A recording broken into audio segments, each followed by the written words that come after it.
Assalamualaikum warahmatullahi wabarakatuh. Perkenalkan, nama saya Aljamiati Nurainun Mardiah, guru SD Negeri Tualang Niat, Kecamatan Tenggulun, Kabupaten Aceh Tamiang. SD Negeri Tualang Niat merupakan SD yang berada di Desa Selamat, Kecamatan Tenggulun, Kabupaten Aceh Tamiang. Saat pembelajaran berlangsung, seringkali peserta didik tampak acuh, tidak fokus, bahkan terlihat bermain bersama teman-temannya. Seringkali pembelajaran yang masih berpusat kepada guru mengakibatkan siswa yang kurang aktif dan tidak terampil dalam menjawab soal, bahkan malas untuk menjawab soal. Hal ini berdampak pada tujuan pembelajaran yang belum tercapai dengan sepenuhnya. Dalam hal ini, saya tergerak untuk memperbaiki proses pembelajaran yang lebih berpusat kepada peserta didik, menggunakan strategi yang menarik, sehingga peserta didik termotivasi dalam belajar dan dapat mengembangkan keterampilannya. Ada beberapa tantangan yang saya hadapi dalam mengatasi permasalahan yang terjadi, mulai dari peserta didik yang beragam latar belakangnya, kurangnya pemahaman saya dalam memfasilitasi peserta didik dengan menyamaratakan semua peserta didik, pembelajaran yang saya lakukan belum berpusat kepada peserta didik, dan peserta didik belum termotivasi untuk mengikuti proses pembelajaran yang saya lakukan. Langkah awal yang saya lakukan untuk mengatasi permasalahan yang terjadi di kegiatan pembelajaran kelas 4, yaitu berdiskusi dengan rekan sejawat yang memiliki beberapa peserta didik tergolong anak berkebutuhan khusus.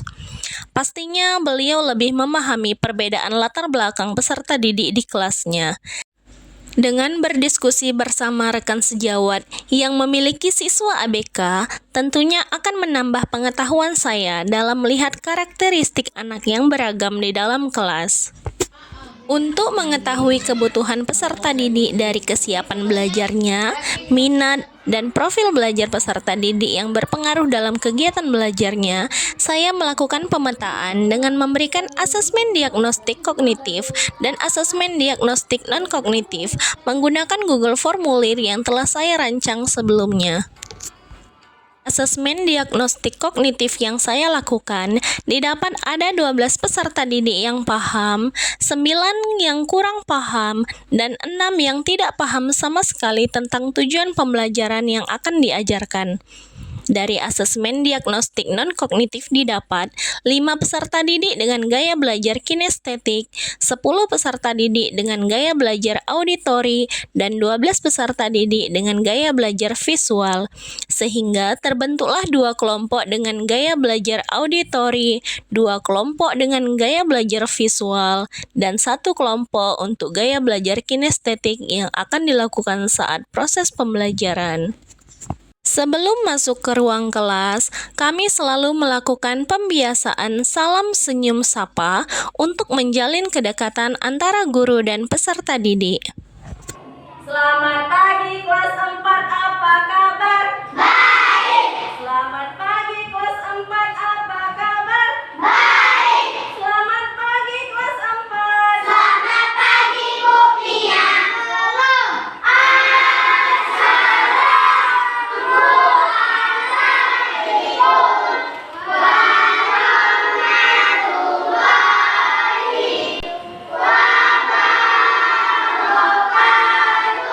Jalin kedekatan kepada peserta didik dan menanyakan ketidakhadiran peserta didik pada pembelajaran kali ini. Alhamdulillah, sudah sarapan semuanya? Alhamdulillah, ada yang sudah hadir hari ini? Kita lihat papan absennya yang sudah hadir. Sama-sama buat kesepakatan kelas, kalian mau kelas ini selama berlangsung pelajaran bagaimana? Apakah nyaman kelasnya? Tidak boleh ada yang ribut, tidak boleh ada yang mengganggu teman. Jadi semuanya buat kesepakatan kelas ya, Nak ya. Tulis apa yang kalian mau di kelas ini, kemudian kalian tempel di depan. Nah, ini sudah kita buat kesepakatan di kelas. Semuanya sepakat apa yang sudah ditulis? Iya, Bu. Guru menyampaikan tujuan pembelajaran agar peserta didik mengerti apa yang akan dicapai pada pembelajaran kali ini. Perubahan wujud Jadi hari ini kita bentuk kelompok. Kemarin sudah Ibu dapatkan ada 3 gaya, 5 kelompok, 2 gaya visual, 2 gaya auditori, kemudian 1 gaya kinestetik. Guru memberikan penguatan materi tentang perubahan wujud benda dan peserta didik mengamati apa yang ditampilkan pada proyektor. Berikan tugas kelompok sesuai dengan gaya belajar visual, kinestetik, dan auditori, dan guru memandu setiap pekerjaan kelompok masing-masing gaya belajar. Untuk kelompok kinestetik, mereka akan bertugas menggunting, menempel, dan mengelompokkan benda-benda ke dalam kelompok perubahan wujud benda. Sedangkan kelompok visual, mereka akan mendesain, mengelompokkan tugas yang sama menggunakan aplikasi Canva for Education dan dipandu oleh guru. Ada titik 3 tadi? Titik 3. Tempel. Ya. Untuk kelompok auditori, mereka akan merekam suara mereka dengan tugas yang sama, pengelompokan perubahan wujud benda.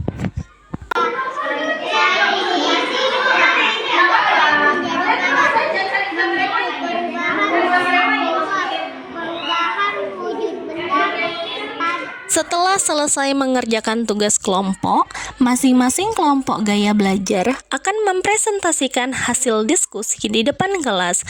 Presentasi ini bertujuan untuk membangkitkan kemandirian, kerja kelompok, kolaborasi, dan percaya diri antara siswa satu dan siswa lainnya di dalam kelompok. Oke, bisa aja. Oke, beri tepuk mulai juga. Oke. Dengan tampil di depan, peserta didik akan lebih percaya diri berbicara di depan teman-temannya, sedangkan kelompok lain akan mengamati dan menanggapi apa yang dipresentasikan teman-temannya. Hal tersebut bertujuan agar mereka memahami apa yang dipaparkan oleh kelompok lain. Yang sudah direkam sama mereka? Oke. Setelah mereka memaparkan hasil diskusi kelompoknya, guru memberikan lembar evaluasi untuk melihat sejauh mana pemahaman yang mereka dapatkan dari pembelajaran tersebut. Setelah melakukan evaluasi, guru melakukan refleksi atas pembelajaran yang telah berlangsung dan memberikan motivasi kepada peserta didik. Dari praktik baik yang saya lakukan, ternyata berdampak baik pula pada diri saya, peserta didik, dan teman sejawat. Dilihat dari peserta didik yang lebih aktif dengan inovasi pembelajaran yang saya lakukan, juga teman sejawat yang telah menjadi fasilitator dalam pembelajaran, sehingga pembelajaran sudah berpusat kepada peserta didik. Pada guru juga tampak sudah terampil menggunakan media ajar berbasis digital. Dari pembelajaran berdiferensiasi ini, saya menyadari setiap anak memiliki keunikan dan keistimewaan karakter yang berbeda-beda.